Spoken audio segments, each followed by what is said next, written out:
You're watching News 3 Now at 5. Today is the first day of Packers training camp. Andrew Bandstra and Jason Wilde are live in Green Bay, and they'll be taking a look at camp and be covering it for us today. But they're also taking a look at a major signing the Packers made earlier this week and how that can play out this season. Andrew?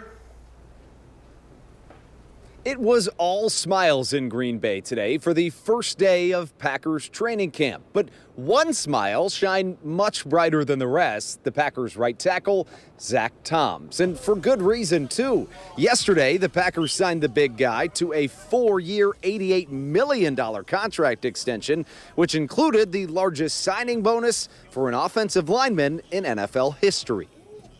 I don't think I stopped smiling for the rest of the day. My phone was blowing up. You know, everybody texting me. Jair texted me. That was nice of him.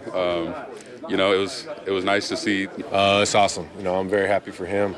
I think he's very deserving of that. You know, I think he's been a guy he's balled out since he's got here. You know, really came in, made a name for himself at that right tackle position, and like I said, just balled.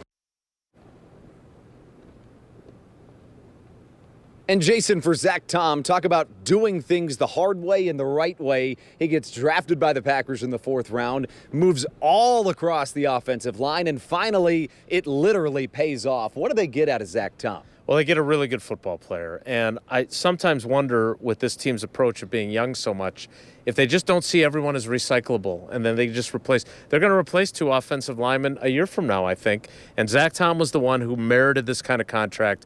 They were smart to get it done. I think in a couple of years we're going to look at this deal and go, boy, Zach Tom's a really good bargain. And, you know, whether it's guys that they're re-signing or guys that they're going out and getting, somebody like Aaron Banks, it really shows that Brian Gutekunst isn't messing around when it comes to investing in this offensive line. Why is that such a priority? Well, they want Jordan Love to play at a high level, and part of that is obviously protecting him and getting Josh Jacobs running room to be productive. But now they've paid their right tackle, they've paid their left guard.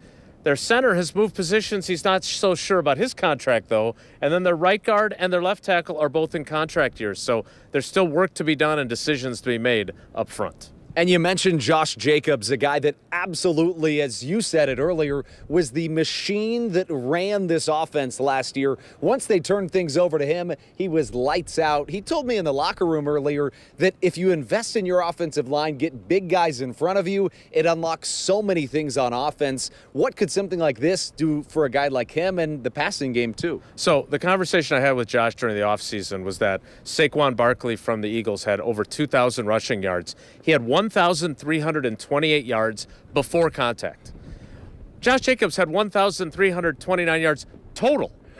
And not only that, 700 plus of them were after contact. So you invest in your offensive line, you create bigger holes, you have him getting hit later in his carry, he's going to get you more yards. And he certainly is. The offensive line is going to help Jacobs and the entire offense, including the passing game.